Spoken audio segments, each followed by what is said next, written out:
The girl came in from the rain alone, 7 years old, red raincoat soaked through, no one behind her. Her eyes swept the room once and stopped on Kang Tae-jun. Not away from him, at him. She crossed the room, rose onto her toes, and whispered, "Please pretend you're my dad. Now." Tae-jun's hand stopped mid-air over his tea. His face went cold. His eyes moved past her to the glass door. A black SUV sat idling at the curb. 3 men in tactical gear stepped out, checking their waistbands. He looked back at the girl. One bead in her braids caught the light differently. He leaned in slightly. Military-grade titanium. A tracker. He pulled her backpack onto the seat beside him. "Eat. Don't look back. I'll handle the monsters." The men pushed open the door. They had no idea they'd just walked into their own graveyard. Kang Tae-jun had not chosen this life the way most men in it had. He hadn't grown up hungry, hadn't been recruited off a street corner, hadn't clawed his way up through desperation. He had been selected quietly, deliberately, the way a blade is chosen from a rack. At 19, the elders of the Kang Syndicate had seen something in him that he hadn't yet seen in himself. Not anger, not ambition, stillness. In a world that ran on chaos, stillness was the rarest weapon of all. 22 years later, that stillness had built him an empire. 3 legitimate businesses as cover. 12 city officials on retainer. A network that moved through Koreatown like blood through a body, invisible, essential, everywhere. The LAPD had a file on him. The FBI had a thicker one. Neither had ever put him in a courtroom. He was 41 years old and he was tired in a way that sleep couldn't touch. Tonight was supposed to be nothing. Tea. Silence. 20 minutes of being a man with no name and no weight. He had sent his security detail to the cars, told Park Dae-ho to go home to his wife. Walked the last half block in the rain because the air smelled clean and his lungs needed something honest. Hanul had been his sister's favorite restaurant. He came here on the anniversary of her death every year, sat in the same booth, ordered the same tea, stayed exactly 20 minutes. It was the closest thing to grief he still allowed himself. The anniversary was yesterday. He had come back tonight because 20 minutes hadn't been enough, and he didn't know what to do with that. He was still sitting with that thought when the door opened and the girl walked in. He watched her the way he watched everything, without expression, without movement, cataloging, the red raincoat, the backpack straps white-knuckled against her chest, the eyes moving across the room with a terror that was too focused, too directional, to be simple fear of the dark or the rain. She wasn't lost. She was hunted. Tae-jun recognized it immediately because he had seen it before in informants, in witnesses, in people who had seen something they weren't supposed to see and were now running from the weight of knowing it. There was a particular quality to that kind of fear. It didn't scatter. It aimed. Her eyes found him and aimed. He watched her cross the room, watched the hostess move to intercept and miss, watched every other person in the restaurant fail to register what was happening 2 feet from their dinner plates. She stopped at his booth, rose onto her toes, and whispered her impossible request against the side of his face. He felt her breath, warm, trembling. "Please pretend you're my dad. Now." His hand stopped over his tea. The cold moved through him, not like anger, not like danger, more like clarity. The sudden, complete resolution of a blurred image into sharp focus. His eyes moved to the door. The black SUV, the 3 men stepping out with the particular deliberateness of people who were not police. Cleaners. He looked back at the girl. Took 3 seconds unhurried, precise to read the details she couldn't know she was giving him. The backpack was military spec, not a child's bag. The raincoat was 2 sizes too large, hastily grabbed. She had been running for hours, maybe longer. And there in her braids, near the left temple, one bead that sat differently than the others, heavier. The surface catching the amber light with a dull, metallic certainty. Military-grade titanium, a tracker. They weren't scanning the restaurant for a child. They were following a signal. Tae-jun reached across and lifted the backpack off her shoulders in one smooth motion, tucking it against the booth wall behind him. He slid his phone from his pocket, and without looking down, sent a single character to Park Dae-ho, a period. Their signal for, "Come now." Silent. Armed. Then he looked at the girl, this 7-year-old, who had walked into the most dangerous room in Koreatown and handed him the weight of her life, without knowing what she was carrying. "Eat," he said quietly. "Don't look back. I'll handle the monsters." She slid into the booth across from him, reached for the untouched bowl of rice, and picked up the spoon with both shaking hands. The men pushed through the door. The lead cleaner's name was Silas. Tae-jun didn't know that yet. But he knew the type. 40, maybe 42. Former military, the way he distributed his weight when he walked, gave it away. Heel to toe, economical, always ready to pivot. The kind of man who had transitioned from government work into something that still used government skills but no longer filed reports with anyone accountable.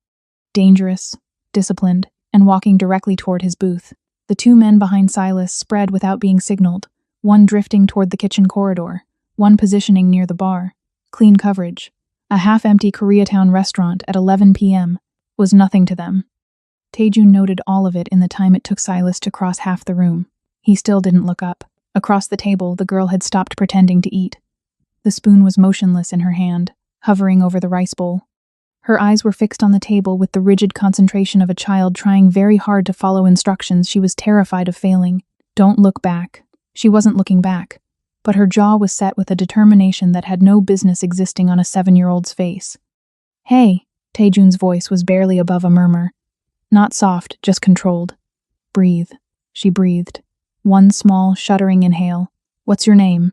Her eyes flicked up to his. Journey. How old are you, Journey? 7. A pause. And a half. Something moved across his face. Gone before it became anything identifiable. Eat the rice. She ate the rice. Silas reached the booth and stopped. Close enough that Taejun could have touched him without fully extending his arm. The distance of a man who used proximity as pressure. Taejun looked up slowly. The flat, patient regard of a man who had been interrupted and was deciding how much of his attention the interruption deserved. He gave Silas very little. You're in someone's way, Taejun said. Silas didn't move. His eyes went to Journey, a quick, clinical assessment, then back to Taejun. Just looking for a lost kid. Separated from her group outside. We've been looking for about an hour. That so? She come in here alone? Taejun let the silence sit for exactly 3 seconds. Then, she came in with me. Silas looked back at Journey. She was eating rice and examining the table. He processed the picture, the child, the man, the domesticity of the scene and weighed it against whatever he'd been briefed. She yours? Is there a reason that's your business? A beat.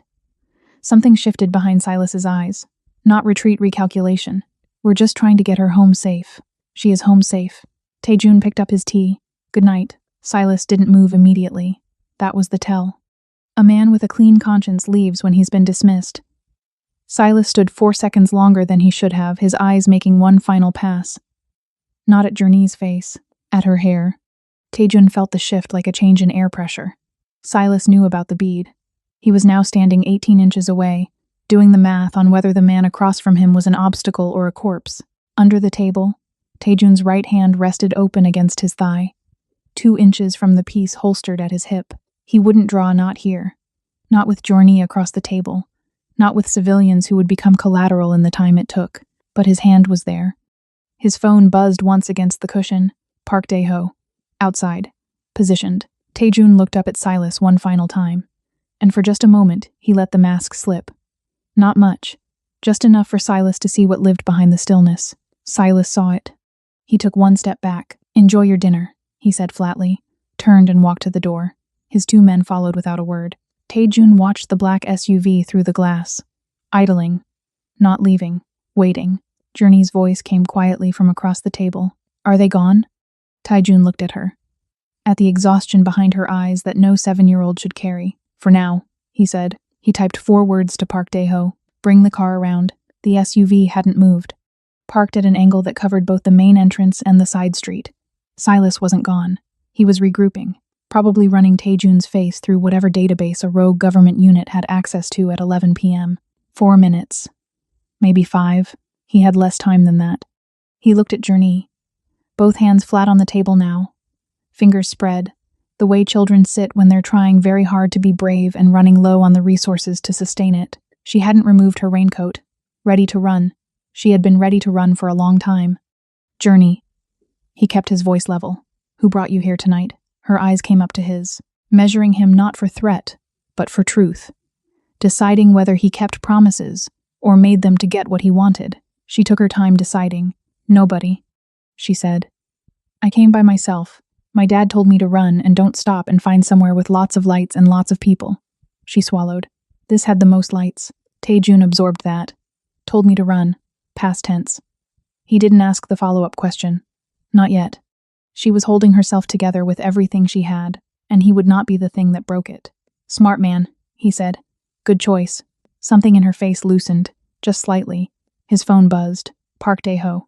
2 minutes out. Kitchen exit clear. He stood, buttoned his jacket, picked up the backpack and held it naturally at his side. Then he looked down at Journey. "We're going to walk to the kitchen. Slowly, like we've done it 100 times. She slid out of the booth without question, stood beside him. The top of her head reached his ribcage. He did something then that surprised even himself. He reached down and took her hand. Not a grip, not a restraint. Just a hand. Offered. Waiting. She took it. Her fingers were cold and small, and they wrapped around 2 of his with complete, devastating trust. He kept his face neutral, kept his breathing even, kept walking. The kitchen was loud and hot and indifferent to them. Steam, clatter, the sharp smell of sesame oil and garlic. The head chef looked up, saw Taejun's face, and looked immediately back down. Nobody spoke. Nobody moved to stop them. Park Dae-ho was at the service exit, engine running. He took one look at the child holding Taejun's hand and had the remarkable professionalism to say absolutely nothing. He held the rear door open. Taejun guided Journey in first, slid in beside her. The door closed. "Safe house," Taejun said. "Silver Lake, not Culver City." Park Dae-ho pulled out. 3 blocks away, Journey spoke. "They're following us. The gray one. 2 cars back." Taejun didn't turn around. "I know. How do you know?" "Same way you do." He looked at her. "Your father teach you that?" She nodded. "He said always count the cars that make the same turns you make." Taejun held her gaze for a moment. "What does your father do?" She was quiet for 3 seconds. The city moved past the rain-blurred windows, neon and wet asphalt, and Los Angeles refusing to sleep. "He was a journalist," she said. "Was." The word sat between them like something dropped and not picked up. Taejun turned to Park Dae-ho. "Take the 110. Exit exposition. Lose the gray car before we change direction." "Copy." He turned back to Journey. She was watching the city the way her father had taught her. Counting, cataloging, memorizing turns. 7 years old, carrying a dead man's secret, holding herself together with a composure that made something tighten in Taejun's chest. He reached across and carefully pulled the hood of her raincoat up over her braids, covering the bead, buying them time. "Get some rest," he said quietly. "You're safe for now." She leaned against the seat and closed her eyes with the absolute exhaustion of a child who had been terrified for too long. Within 60 seconds, she was asleep. Taejun looked at her, then out the rear window at the gray car, still 2 vehicles back. "Whoever sent you," he thought, "you should have sent more." The gray car was good. Not great, but good. It maintained distance without losing them, switched lanes with just enough delay to look casual, never got close enough to pressure. Surveillance training specifically different from pursuit training. They weren't trying to stop the car. They were trying to know where it went. That distinction mattered. It meant Silas still needed Journey alive, which meant Taejun had a window small, closing, but there. Dae-ho. Already on it. Park Dae-ho's eyes were calm in the rear view. He took the 110 on-ramp at normal speed, merged without drama, settled into the middle lane. The gray car followed 30 seconds later. Patient. Professional. "Slauson exit," Taejun said. "Full speed. Don't signal." At the last possible second, the concrete divider already filling the windshield, Park Dae-ho cut across 2 lanes and hit the exit ramp hard. The tires bit into wet asphalt like tearing paper. Journey shifted against the seat, but didn't wake. Behind them, the gray car overshot the exit. Brake lights flared red in the rain. Too late. 3 minutes before they reposition, Taejun said. "Go." Park Dae-ho took them through industrial side streets south of Exposition, through a warehouse district, where the streetlights had been broken long enough nobody remembered reporting them, through an underpass that didn't appear on most GPS maps, because it had been built as a utility corridor and repurposed by people who needed roads that didn't exist officially. 2 minutes later, they were heading north on a street with no logical relationship to where they had exited the freeway. The gray car was gone. Taejun sat back, one controlled breath. He looked at the backpack on his lap. A tracker meant Silas had a receiver. Losing the car bought time, not safety. The moment they stopped moving, the signal would tighten its radius and find them again. He needed to remove the bead, but not here, not in a moving car in the dark. It was woven into her braids, removing it without waking her, without frightening her, without damaging whatever the titanium casing protected required light and stillness, and her cooperation. It required trust he hadn't fully earned yet. Silver Lake, how long? 8 minutes. Journey woke when the car stopped. All at once, the way children wake when their body registers change before their mind does. Her eyes opened, found the unfamiliar ceiling, and for one terrible second panic moved across her face. "Hey," his voice. Immediate. "You're still with me." Her eyes found his. The panic receded, filed away for later when there was space for it. "We're here?" she asked. "We're here." The Silver Lake safe house looked indistinguishable from every other narrow two-story building on the block. A lemon tree in the front yard that a neighbor had planted 30 years ago and that Tae-jun had never removed because it was the best cover a safe house could have the appearance of someone who tended things. Inside, clean, sparse, functional. A kitchen, a main room, 2 bedrooms, a security panel behind the hallway mirror monitoring 6 camera feeds covering every approach. Park Dae-ho swept it in 90 seconds. Clear. Tae-jun set the backpack on the kitchen table, looked at Journey standing in the middle of the room, taking in her surroundings with eyes that were far too old for her face. "Are you hungry?" She shook her head. "Tired?" A small shrug, which meant yes. "I need to look at your hair first," he said. "The bead. I need to take it out. Is that okay?" She reached up and touched it instinctively, finding it without searching. Her father had told her it was there. She lowered her hand, nodded. He pulled a chair to the center of the room, directly under the overhead light. She sat. He crouched behind her, this man who had ordered the destruction of entire operations, who had built an empire on the architecture of fear, and with focused, careful hands he began to work the bead loose from her braids. She sat perfectly still. Outside, somewhere across the city, a black SUV was turning around, and Silas was making a phone call he had hoped he wouldn't have to make. The bead came loose at 12:43 a.m. Tae-jun held it between his thumb and forefinger under the light. Smaller than it had seemed in the restaurant, no larger than a pencil eraser, perfectly spherical, the titanium casing seamless except for a hairline seam along its equator. No visible port, no markings. Expensive. Custom fabricated. The tracker was the decoy. What lived inside the casing was the real cargo. He set it on the kitchen table. Journey watched him from the chair, fingers moving unconsciously to the small absence in her braids. "Your father put that in your hair," Tae-jun said. "Not a question." "The morning he sent me away." She paused. "He said it was the most important thing in the world right now. He said when I found someone I could trust, they'd know what to do with it. When I found someone I could trust, a journalist running from a rogue government unit had sent his daughter into the night alone. Not to the police compromised, not to a colleague too exposed. Somewhere random, unpredictable. He had told her to find a room full of people and find someone who looked like they could handle monsters. She had found a mafia boss. Whether that was catastrophically bad luck or the sharpest instinct the man had ever had, Tae-jun hadn't decided yet. He opened the backpack. Inside, a water bottle, a granola bar, a spare shirt, and beneath all of it, wrapped in a plastic sleeve sealed with electrical tape, a photograph, and a folded note. He unfolded the note. A name, a government agency, 12 shipping container identification numbers. And at the bottom, in the tight, deliberate script of a man writing something that needed to survive him, "The key is in the bead. The bead unlocks the drive. The drive ends all of it. Keep her safe. Marcus Webb." He read it twice, set it down. He picked up the photograph. A man mid-30s, lean, with Journey's same dark eyes standing in front of a cargo terminal. Behind him, partially visible between 2 containers, a vehicle, government plates, and leaning against it, face half turned from the camera but identifiable to anyone who knew where to look, a man Tae-jun recognized. He set the photograph face down on the table. The shipping container numbers, the government plates, a rogue tactical unit tracking a 7-year-old girl through a rainstorm for a titanium bead. Webb hadn't just found evidence of a crime.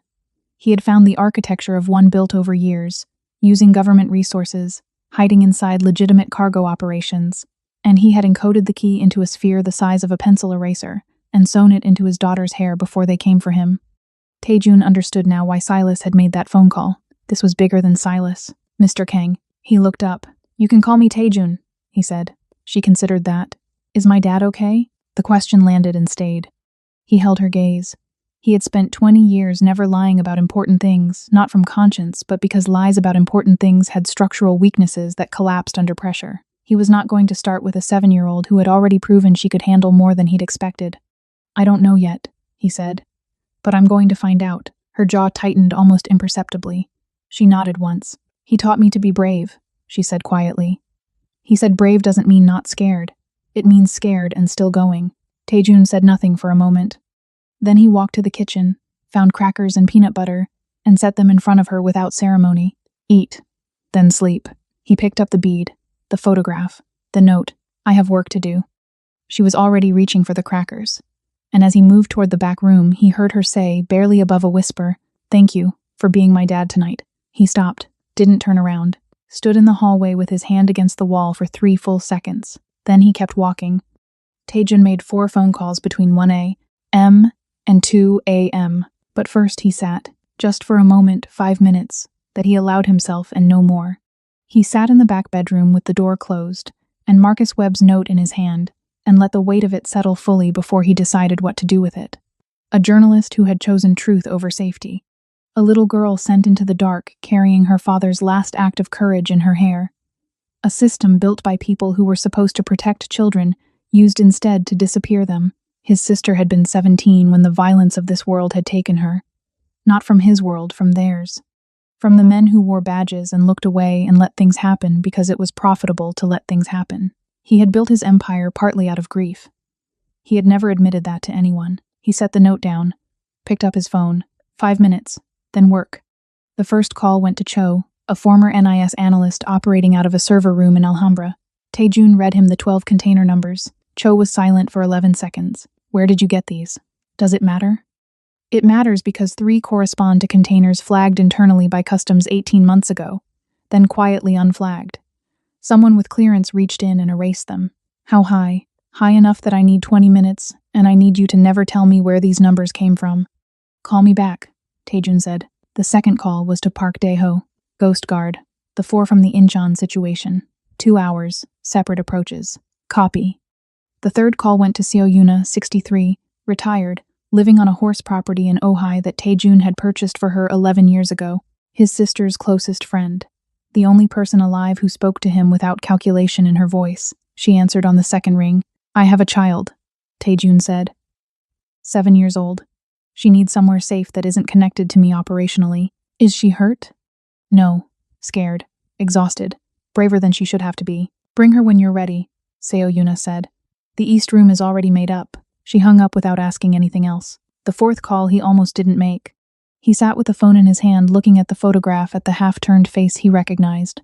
Deputy Director Reeves. 4 years running a federal anti-trafficking task force that was, in fact, the trafficking operation. His clearance used to erase the paper trail. His cleaners used as enforcement. Marcus Webb had gotten close enough to encode the proof. Taejun dialed a number he had used twice in 11 years. A federal prosecutor named Park Ji-soo, one of the rare ones who had never appeared in his ledger, never taken a courtesy, never looked away. They existed on opposite sides of a line, and both knew it, and had maintained an unspoken detente built on mutual recognition. She answered cautiously, This is unexpected. I have something. Not for negotiation, not for immunity. He paused. A journalist named Marcus Webb, a deputy director named Reeves, 12 shipping containers and 4 years of a federal anti-trafficking operation that was the opposite. He paused, and a 7-year-old girl who carried the proof in her hair. The silence was long and specific, not hesitation, but the sound of someone rapidly restructuring their understanding. Where is the girl? Safe. The proof? Being decoded. I'm going to need everything, she said. You'll get everything. But first I make sure Silas never gets close to her again. That's mine. What happens after that's yours. A pause. Agreed. He ended the call. His phone buzzed immediately. Cho. How high? Taejun asked. Cho's voice was flat with the specific flatness of a man who had just seen something that couldn't be unseen. The highest, Cho said. The trap took 48 hours to build. Taejun moved Jorni once before dawn, in a vehicle Silas had never seen, to Seo Yuna's property in Ojai. The handoff was brief. Jorni stood in the early gray light holding her backpack, looking between Taejun and the older woman. Seo Yuna crouched to her level. I have horses. Are you afraid of horses? Jorni considered this seriously. No. Good. Come inside. She went without looking back. But at the last second, just before the door closed, she turned and found Taejun's eyes across the distance. He gave her a single nod. She nodded back. Then she went inside. He stood in the driveway 3 seconds longer than necessary. Then he got in the car. The port was Taejun's idea and Cho's architecture. The San Pedro container terminal ran 24 hours, massive, industrial, full of blind spots only someone who had moved things through it illegally would know. Taejun knew everyone. He knew which cameras had the longest rotation gaps, which corridors were monitored by guards who had stopped paying attention around midnight, which sections were acoustically isolated enough that sound didn't carry. Through a deliberately exposed burner, one text, one location coordinate, sent through a channel Cho confirmed Silas was monitoring, he gave them the port. Not Journey's location, not the bead, just the suggestion that a handoff was happening, that the evidence was moving. Silas was disciplined but desperate.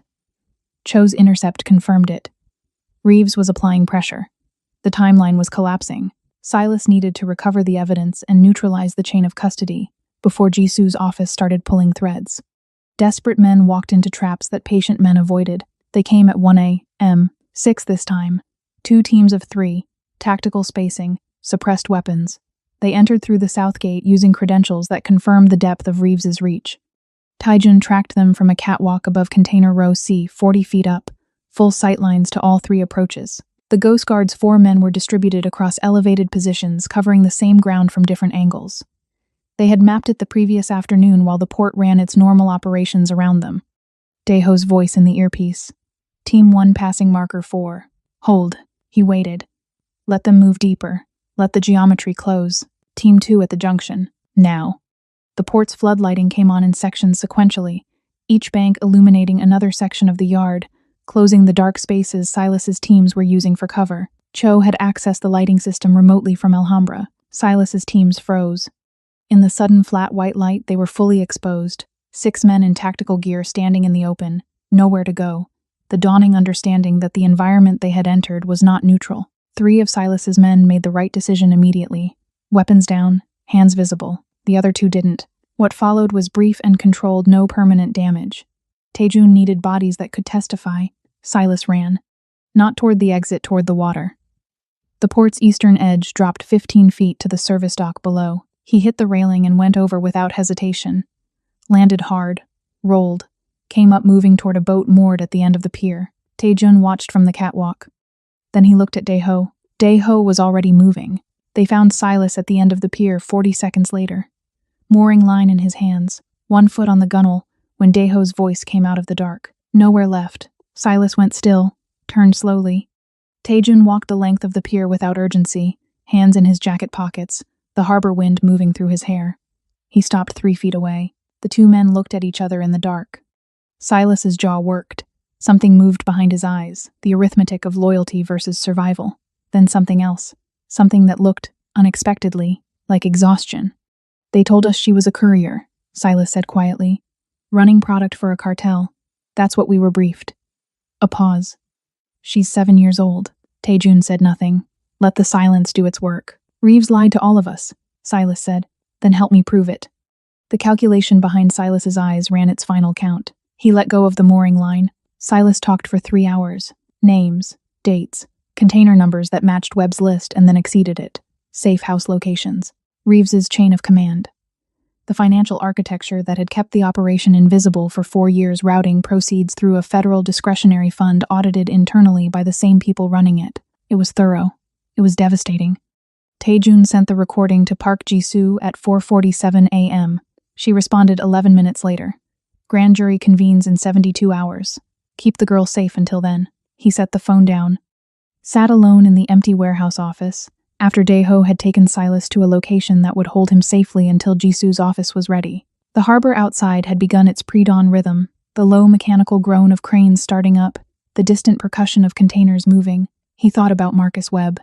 Cho had confirmed it 2 hours ago, quietly.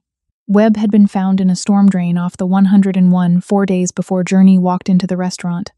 Ruled a hit and run. It had not been a hit and run. Journey didn't know yet. He would have to tell her. He sat with that for a long time. He drove to Ojai as the sun came up. The property looked different in morning light hills, gold and dry, horses moving in the far paddock, the whole scene carrying the peace of a place deliberately removed from the velocity of other things. Seo Yuna met him at the door with coffee and said nothing about the hour or the state of his jacket or the fact that he hadn't slept. She's in the east paddock, Seo Yuna said. Up since 5. He walked around the side of the house. Journey stood at the paddock fence, with both arms hooked over the top rail, watching a brown mare move along the far edge with the patient. absorbed attention of a child who had found something that required nothing from her. She was wearing borrowed clothes, an old sweater, jeans rolled at the ankle, her braids loose around her shoulders without the bead. She heard him coming and turned, read his face the way she read everything quickly, completely, already preparing herself before he said a word. He stopped beside her at the fence, looked at the mare for a moment, then he told her about her father, plainly, without softening the shape of it into something it wasn't, because she was Marcus Webb's daughter, and Marcus Webb had raised her to handle truth. He told her what had happened and when. He told her that her father had known the risk, and had chosen it anyway because he believed some things were worth the cost. He told her the cost was not her fault. She listened without moving. When he finished, she gripped the fence rail and looked at the mare and cried, not loudly, not collapsingly, but with the full weight of it, the way people cry when they've been holding something for days and finally find a place safe enough to set it down. He stood beside her and said nothing. After a while, she wiped her face with the back of her hand. Did it work? She asked. His thing, did it work? Yes, Taejun said. It worked. She nodded slowly. Good. He would want to know it worked. He stayed 2 hours. They didn't talk much. Seo Yuna brought food. The morning warmed. At some point, Journey fell asleep on the porch swing with the sun on her face and one hand open against the cushion. Taejun sat in the chair beside her and watched the hills. When it was time to go, he stood slowly, reached into his jacket and removed a small silver coin no larger than a shirt button, a coiled dragon embossed on one side, the only marker his syndicate used. It meant, "This person is under my protection. Touch them and answer to me." He set it gently on the armrest beside her open hand. Then he walked to the car. Seo Yuna was at the gate. She looked at him with the expression she reserved for moments when she saw his sister in him. She can stay as long as she needs, Seo Yuna said. I know. He paused. Take care of her. He got in the car. The property shrank in the mirror. Los Angeles reassembled on the horizon, sprawling, indifferent, full of machinery that was now quietly and irreversibly beginning to come apart. One chapter closing, one already beginning. 10 years later, the courtroom was full. It had been full every day of the 7-week trial, reporters in every press seat, legal observers lining the walls, the public gallery packed with people who understood that what was happening inside this room mattered beyond the room itself. United States v. Reeves et al. 17 defendants. 4 years of federal corruption. A trafficking operation that had moved through a government anti-trafficking unit like a parasite through a host. 230 pages of indictment. The lead prosecutor was 22 minutes into her closing argument. Journey Webb moved across the courtroom floor with the unhurried precision of someone who had learned early that deliberateness was its own form of authority. 27 years old. Her father's dark eyes. Her braids pinned back. Charcoal suit, perfectly fitted. She carried a quality of stillness that people who faced her across a courtroom came to understand too late. She stopped in front of the jury. 17 people in this room would like you to believe that what happened inside those containers was an anomaly, she said. The unauthorized action of individuals operating outside their mandate. She paused. The evidence shows you something different. It shows you a system, built deliberately, maintained carefully, protected aggressively. Another pause. And dismantled finally, irrevocably, because one journalist refused to look away. She let her father's name stay in the room without saying it. Some things hit harder when you didn't reach for them. In the public gallery, 3rd row from the back, a man in a dark suit watched, settled now in a way he hadn't been 10 years ago, like a man who had put down something heavy he had carried too long. The dragon tattoo still visible at the collar. The same modest watch. The same eyes that read every room they entered. Nobody recognized him. That was intentional. He had not come to be seen. He had come because some things you witnessed in person or you didn't really witness at all. Journey's closing ran 40 more minutes. Precise, relentless. Built over years, not just prepared for this case, but constructed slowly from a single devastating truth by a person who had spent a decade learning every tool available to use it with maximum effect. When she finished, the room went very quiet, the kind of quiet that meant something had landed exactly where it was aimed. The jury took 4 hours. Guilty. All 17 counts, all 17 defendants. When the verdict was read, Journey sat completely still for 3 seconds. Then she exhaled once slowly and gathered her papers. Around her, the courtroom erupted. Her co-counsel was saying something. Reporters were already moving. She heard none of it. She was already thinking about the next case. She came out of the courthouse into late afternoon light and stopped on the steps. The city moved below, indifferent as always, full of its own velocity. A clerk appeared at her shoulder. Miss Webb. Someone left this at the security desk. No name. He handed her a small evidence bag. Inside, a silver coin, no larger than a shirt button. A coiled dragon embossed on one side. She looked at it for a long time. Then she looked out at the street at the last of the afternoon light, catching the glass of the buildings, and something moved across her face. Not quite a smile. Something older than a smile and quieter. She closed her fingers around the coin. "Thank you," she said, not aloud, just to the air, to the city, to the particular silence of a man she knew was somewhere in it, for being my dad that night, somewhere across the city, in a restaurant on Olympic Boulevard that still held his corner booth. Kang Tae-jun set down his tea. And for the first time in longer than he could remember, he smiled.